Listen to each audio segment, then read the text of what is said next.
दोस्तों नमस्कार। आप सोचते होंगे कि यदि स्वामी विवेकानंद आज जिंदा होते तो क्या कहते, कि युवाओं से क्या सवाल पूछते।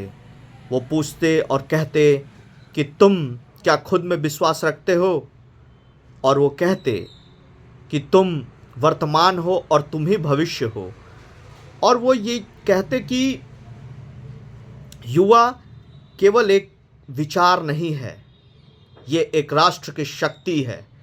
और उनका जो जन्म दिवस है, भारतीय युवा दिवस के रूप में जो हम मनाते हैं, तो वो केवल एक उत्सव नहीं है, वो विचारों का एक उत्सव है।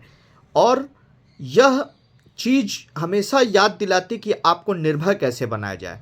स्वामी विवेकानंद जी कहते थे कि उठो जागो और तब तक मत रुको जब तक लक्ष्य की प्राप्ति नहीं हुई है।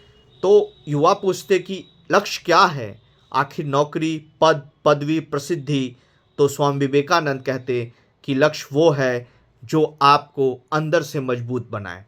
वही इस समय में एक बहुत बड़ी चुनौती के रूप में है कि युवा आजकल बेरोजगारी के दौर से गुजर रहा है। और युवाओं को लोग भीड़ मानते हैं। युवा केवल भीड़ नहीं है, वो विचारों का विस्फोट है। उसके हाथ में मोबाइल फ़ोन तो आप देखते होंगे, लेकिन उसके मन में आत्मविश्वास का एक विजय घोष है। और रही बात उसकी कि आप कहते हैं कि असली ताकत क्या होती है। असली ताकत बाहरी ताकत नहीं होती है, वो अंदर की ताकत होती है, जिसमें डर बनाम साहस होता है, संशय बनाम विश्वास छिपा होता है।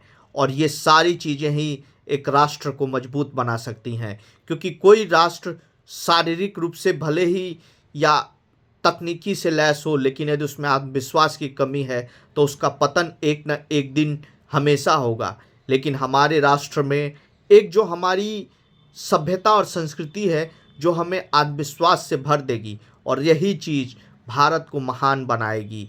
क्योंकि यदि युवा संकल्पित हो गए तो चाहे वो किसी भी धारा को बदल सकते हैं। क्योंकि ये कहा जाता है ना कि यदि युवा बदलते हैं तो इतिहास बदल जाता है। और हर समय जब भी इतिहास की परिपाटी लिखी गई है और इतिहास की संकल्पना की गई है, और तो उससे भविष्य गढ़ा गया, तो युवाओं द्वारा गढ़ा गया। इसलिए युवा देश पे हर युवाओं को एक आह्वान है कि देश को मजबूत बनाने के लिए अपना कार्य करें। क्योंकि आप एक विचारों की एक ऐसी क्रांति हैं जो किसी भी चीज़ को बदल सकती है, अपने विचारों से, अपने कर्मों से, अपने कर्तव्यों से और अपने एथिकल चीज़ों से। धन्यवाद।